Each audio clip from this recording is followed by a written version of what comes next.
룻기는 유다 베들레헴의 한 가정의 이야기로 시작합니다. 그리고 이 베들레헴이라의 지명의 뜻은 우리가 히브리어에 대해서 잘 알지 못하더라도 그 뜻은 우리가 익히 듣고 알고 있습니다. 그것은 바로 이제 양식의 집, 즉 빵집이라는 그러한 뜻을 가지고 있습니다. 그런데 이런 유대의 빵집 베들레헴에 위기가 찾아옵니다.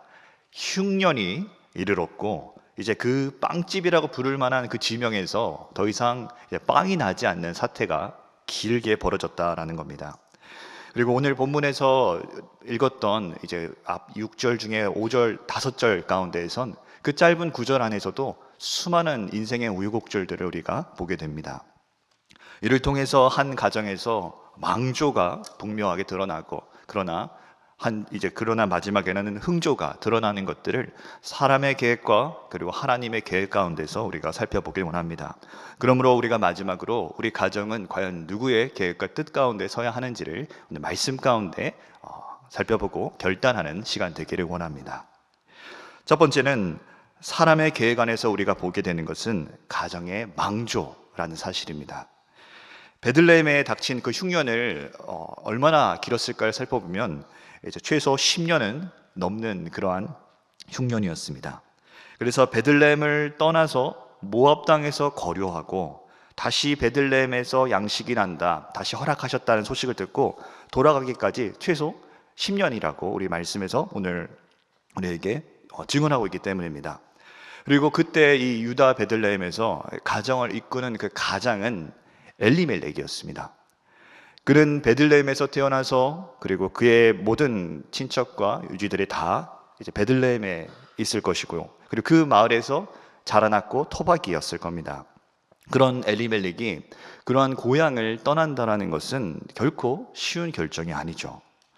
게다가 유다 땅도 아니고 그리고 다른 12지파, 11지파의 어떤 땅으로 가는 것도 아니고 이방 땅으로 간다라는 것은 먼 모압 땅으로 간다는 것은 그만큼 기대하는 바가 있고 또 계획하는 바가 있지 않으면 갈 수 없는 쉽지 않은 길입니다.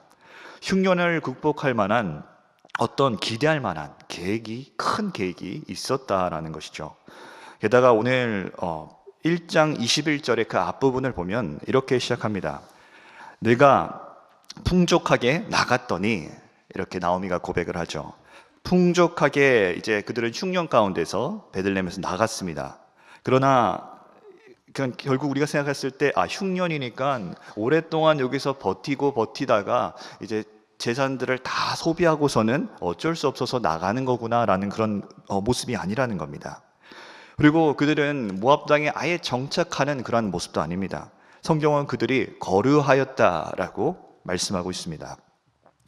엘리멜렉은 아마도 한 가장으로서 이 흉년이 닥쳤을 때 심상치 않게 보았을 겁니다. 조금만 버티면 지나갈 흉년이 아니라 이제 긴 흉년으로 이제 여겼던 것이겠죠.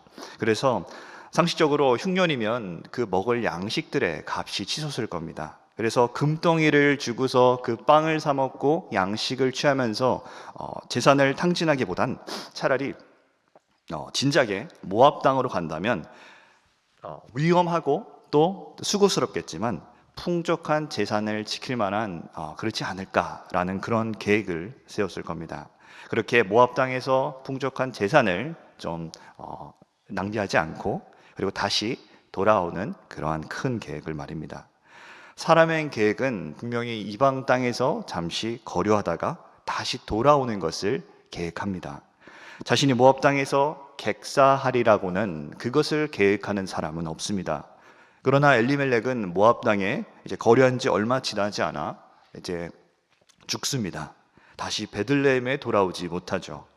사람의 계획은 아무리 멀리 내다보고 또 지혜롭고 완벽하다고 여겨질지라도 어떻습니까? 성경은 교훈합니다. 우리가 오늘 야고보서 4장 13절 14절 말씀이 있는데요. 제가 13절을 읽으면 이어서 14절을 읽어주시기 바랍니다.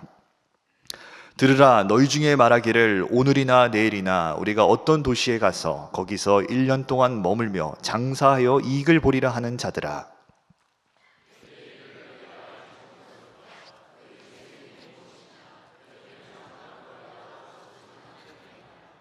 아멘.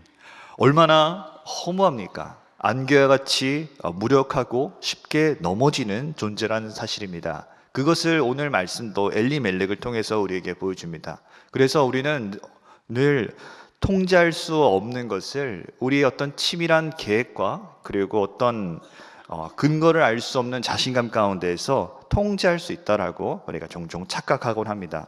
예를 들면 주의를 소홀히 하는 문제가 있을 수 있겠고, 예를 들면 하나님의 말씀을 배우기를 소홀히 하고 그러한 자리를 떠나는, 그러한 일정 기간 동안 떠나는 그러한 것들이 될 겁니다. 그래서 학업에 치중하거나 사업에 치중하거나 다른 무언가를 하나님보다 잠시 잠깐만, 이 기간 동안만 제가 다녀오겠습니다 라고 생각하고 결단하고 시행한다는 겁니다. 그렇게 착각한다는 겁니다. 그러나 우리는 이 모든 것을 주관할 능력이 없습니다. 우리는 사실 잠시 후에도, 내일은커녕 잠시 후에도 우리가 어떻게 될지 알지 못하는 존재이기 때문입니다. 우리는 잠깐 보이다가 바람이 불면 사라지는 그런 안개와 같은 존재에 불과하다라는 겁니다. 이 가정은 모압에 거류하기 시작합니다. 그리고 이제 가장 엘리멜렉의 역할은 거기까지였습니다. 이제 엘리멜렉이 죽고 나서 이 가정은 두 아들이 이끌었을 겁니다. 오늘 본문에서 그 두 아들이 이 가정을 이끌면서 한 것이라곤 기록되는 것은 딱 한 가지죠. 그것은 거류하는 모압 땅에서 모압 여자를 자신의 아내로 맞이하는 것이었습니다. 그러나 모세의 율법을 보면 이것을 분명하게 금지하는 것을 우리가 보게 됩니다. 이제 신명기 23장 3절에서 보면 이렇게 말씀하고 있죠. 모압 사람은 여호와의 총에 들어오지 못한다. 그리고 그들에게 속한 자는 10대뿐 아니라 영원히 여호와의 총회에 들어오지 못하리라 말씀하고 있습니다. 그들에게 속한다는 것의 가장 이제 보편적이고 쉬운 방법은 그들과 결혼하는 것입니다. 그들과 한 몸이 되는 것이고 그리고 이제 가정을 이루는 것입니다. 이방인에 대한 규례와도 일맥상통하는 것이죠. 그들과 혼인하지 말라. 그들의 딸도 며느리도 삼지 말라. 그러나 이 가정은 이제 그것을 이제 따르지 않는 모습을 보입니다. 규례를 몰랐다고 하기에는 나오미는 이제 우리가 룻기 이후에 볼 때 보아스를 보면서 이제 고엘법에 대해서 정말 해박한 그러한 어머니의 모습을 보여주었죠. 그러나 이제 모압 땅에서는 모압의 여인을 아내로 맞이하고 며느리로 맞이하는 그러한 일들이 벌어집니다.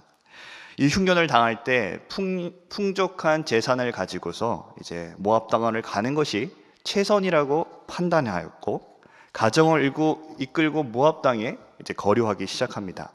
또한 모압 땅에서 모압 여인들을 자신의 아내로 맞이하는 것이 최선이라고 판단하였고 두 아들은 이제 모압 여인들을 아내로 맞이합니다.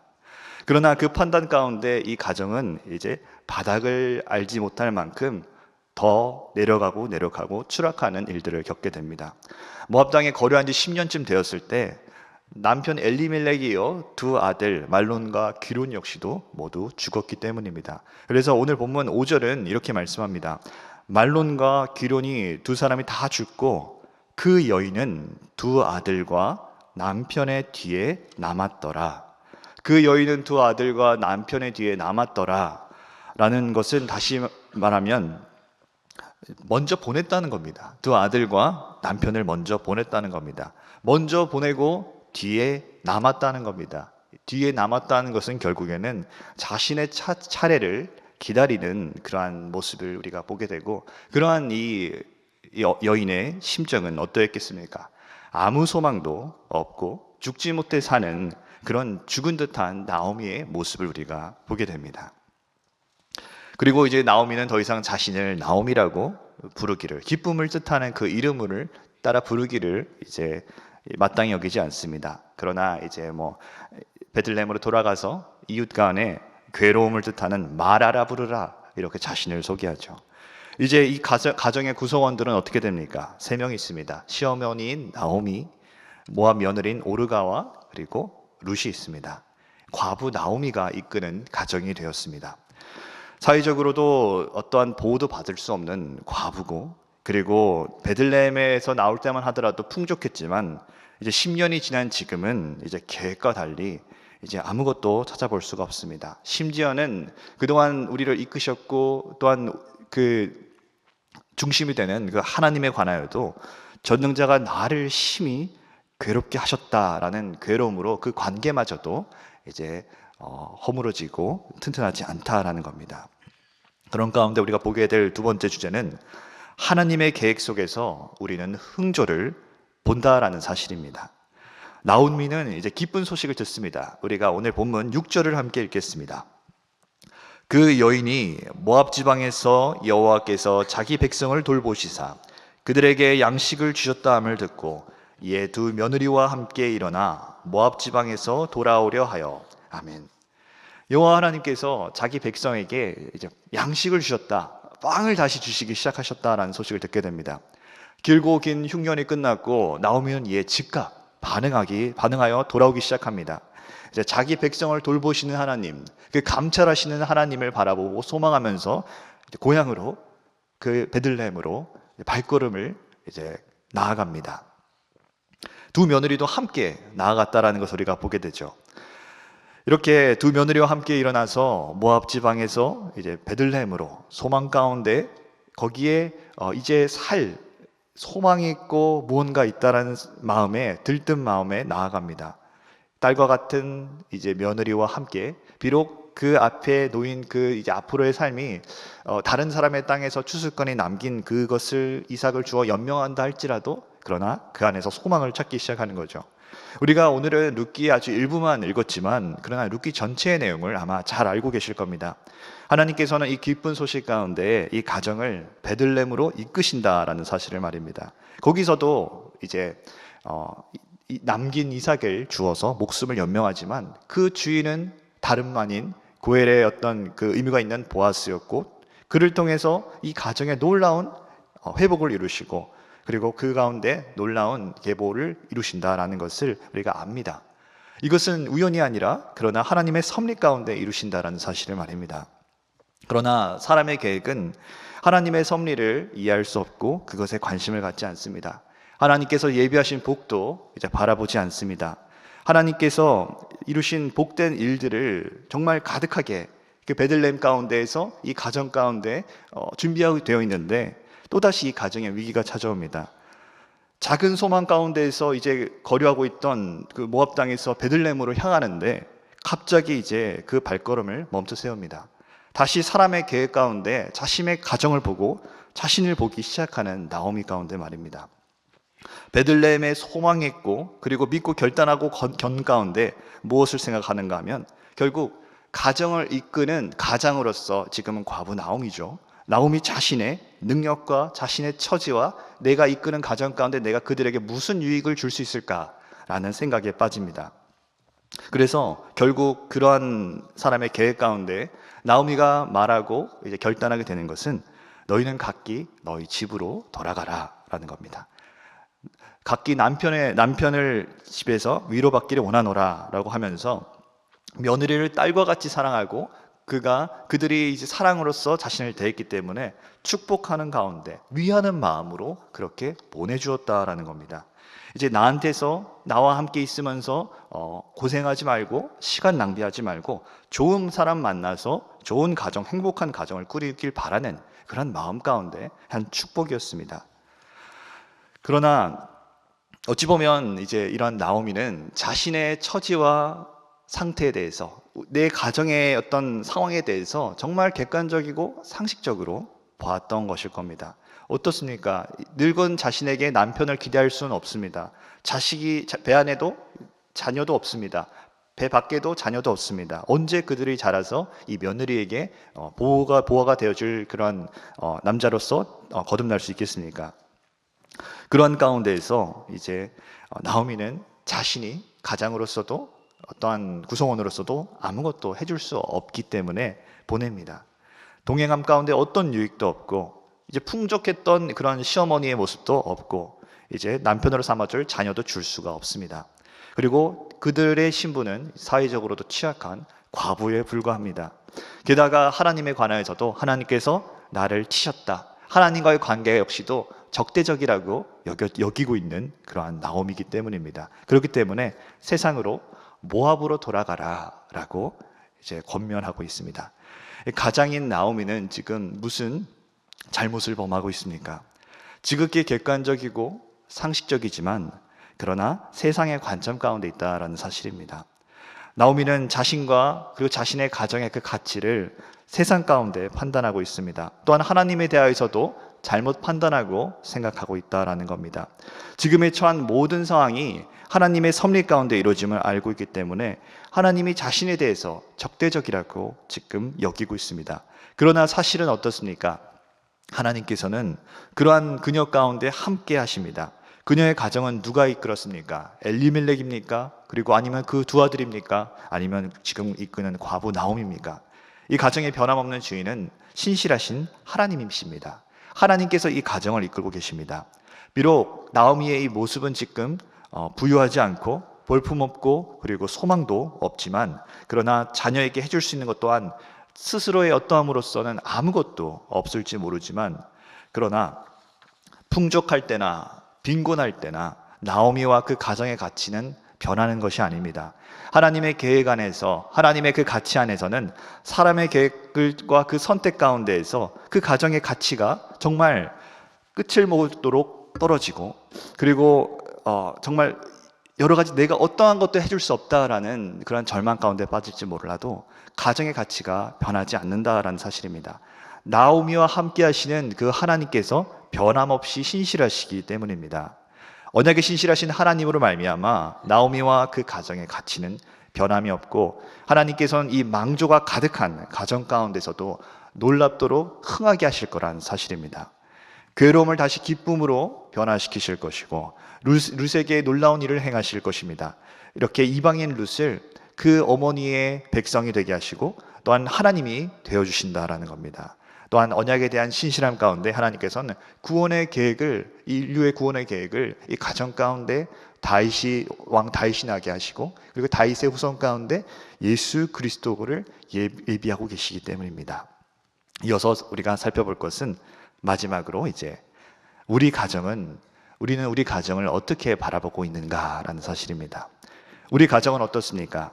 사람의 계획 가운데에서 어떤 내가 고집하고 그 가운데 우리가 보게 되는 것은 결국 우리 가정의 망조입니다. 그동안 잘못 판단하고 선택한 일들이 있었습니까? 돌이킬 수 없을 만큼 악수에 악수를 두고 자녀와의 관계나 아니면 사회적으로 어려움을 겪으셨습니까? 그럼에도 오늘 본문에서 우리에게 교훈해 주시는 것은 무엇입니까? 하나님의 계획 가운데 우리의 가정을 바라보아야 한다는 겁니다. 그 가운데 우리는 어떠한 어려움과 망조 가운데서도 그러나 궁극적인 흥하게 하신다고 하시고 또한 소망이 있다라는 사실입니다. 오늘 본문에서 여호와께서는 자기 백성을 돌보시사 양식을 주셨다라는 그 복음 가운데서 나오미는 다시 일어납니다. 그리고 그 가정과 함께 다시 베들레헴으로 향한 소망 가운데 일어섭니다. 이처럼 우리를 다시 일어서게 하는 이 말씀, 우리의 일을 꿰뚫고 쪼개며 때로는 우리를 꾸짖으시고 우리에게 위로를 주시는 이 말씀 가운데서 우리는 우리를 일어서게 합니다. 하나님으로 말미암는다면 하는 소망과 함께 일어섭니다. 그러나 어떻습니까? 마치 나오미가 다시 그 발걸음을 멈춰서고 가정을 바라보면서 객관적으로 나의 처지와 나의 상태와 나의 능력과 나의 어떤 구성원과의 관계, 사회적인 능력, 그것을 봤을 때 그녀는 무너졌습니다. 분명 과부 나오미는 그들의 어떤 친부모님이나 혹은 그들의 앞으로 만나게 될 그러한 새로운 가정보다 세상적으로는 어떤 유익한 것을 주지 못할지 모릅니다. 풍족한 재산도 없고 배우자를 줄 수도 없고 또한 최고의 계획이라고 여겼던 것까지도 다 무너지는 정말 어려움을 겪고 있기 때문입니다.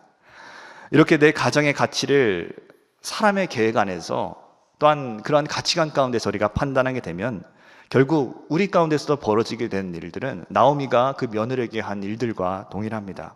나는 무능하고 나는 시대에 뒤떨어졌고 나는 소망이 없기 때문에 자녀들아 나와 내 가정에서 아무런 유익을 줄 수가 없구나. 그러니까 저 넓은 세상으로 가서 좋은 친구들을 만나고 좋은 스승들을 만나고 거기에서 성공하면서 가정을 이루고 누리면서 살기를 축복한다. 그렇게 말하지 않겠습니까? 근데 이게 무슨 말입니까? 15절에서 나오미는 똑같은 말을 합니다. 15절을 보면 이렇게 말합니다. 나오미가 또 이르되 보라 네 동서는 그의 백성과 그의 신들에게로 돌아가나니 너도 너의 동서를 따라 돌아가라 하니 라고 합니다. 너의 동서는 그의 백성과 그의 신들에게로 돌아가나니 너도 그 동서를 따라 너희 백성에게로 너희 신들에게로 돌아가라는 겁니다. 모압 우상으로 돌아가라 라고 권면하는 이것을 다시 한번 생각해 보면 얼마나 끔찍스럽고 저주스러운 말입니까? 내 자녀들에 대해서도 우리는 혹시 같은 생각 가운데 같은 말을 하고 있지는 않습니까? 성도와 그 가정은 그 주인을 누구로 인정하든 간에 인정하지 않든 간에 하나님이십니다. 하나님께서 이끄시고 하나님께서 그 가정의 주인이시라는 사실입니다. 하나님께서 이 가정 가운데 그 주님으로서 어떤 놀라운 일을 행하실 겁니까? 말씀 가운데 나오미의 그 가정 가운데선 룻을 회복시키셨습니다. 그를 백성으로 초대하셨고 그 민족 가운데에서 주 예수 그리스도의 조상이 될 다윗 또한 보내주셨습니다. 그것은 다윗 그 가장인 나오미의 어떠함도 아니었습니다. 능력도 아무런 상관이 없었습니다. 또한 그 가장 나오미 역시도 어땠습니까? 그 구성원인 룻을 통하여서 위로해 주셨고 그 대가 끊기지 않게 했습니다. 그러나 그것은 사실 룻의 능력으로서 이루어진 것도 아니었습니다. 오히려 하나님의 전적인 은혜 가운데 베푸르신 구원이었고 회복이었다라는 사실입니다. 하나님께서는 이처럼 자신이 다스리시는 그 가정 가운데 언약의 계승을 이루실 것입니다. 또한 믿음의 가정을 계보를 잇게 하실 겁니다. 이렇게 한 사람의 믿는 사람으로도 하여금 그 가정 가운데 복음의 생명력을 꽃피게 하시는 능력이 있으시고 신실하신 하나님이시라는 사실입니다. 하나님으로 말미암았다라는 그 말씀을 우리가 또한 고린도후서 3장 말씀 가운데 살펴보기 원합니다. 제가 고린도후서 3장 4절을 읽으면 이어서 5절을 읽어주시기 바랍니다. 우리가 그리스도로 말미암아 하나님을 향하여 이 같은 확신이 있으니